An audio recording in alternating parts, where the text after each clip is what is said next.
आज भारत के सबसे पहले वोटर रहे श्याम सरन नेगी ने दुनिया को अलविदा कह दिया है, लेकिन जाते जाते भी वो हिमाचल के विधानसभा चुनाव में वोट डालकर अपना फर्ज निभा गए हैं।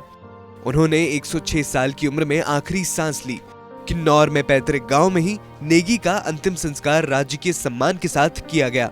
उनके पार्थिव शरीर को तिरंगे में लपेटकर शमशान घाट तक ले जाया गया।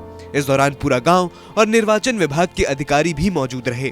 पूरे मान सम्मान के साथ नेगी को अंतिम विदाई दी गई।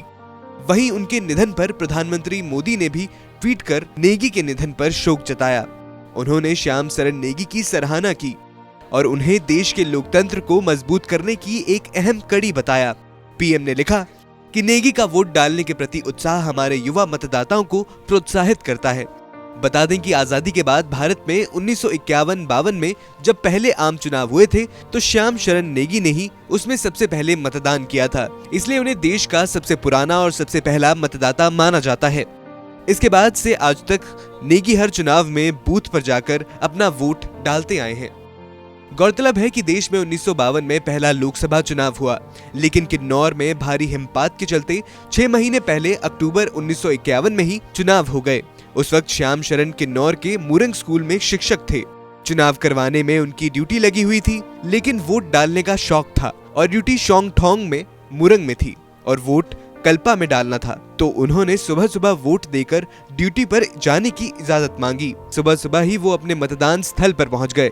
6:15 पर मतदान पार्टी पहुंची। नेगी ने जल्दी मतदान कराने का निवेदन किया।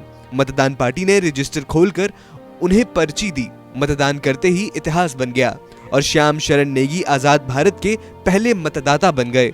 श्याम शरण नेगी को मास्टर श्याम शरण भी कहा जाता है, क्योंकि वो सरकारी स्कूल में टीचर रह चुके हैं।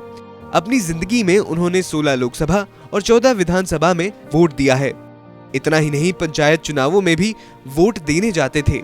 नेगी का कहना था कि लोकतंत्र को मजबूत करने के लिए देश के हर नागरिक को वोट देना चाहिए।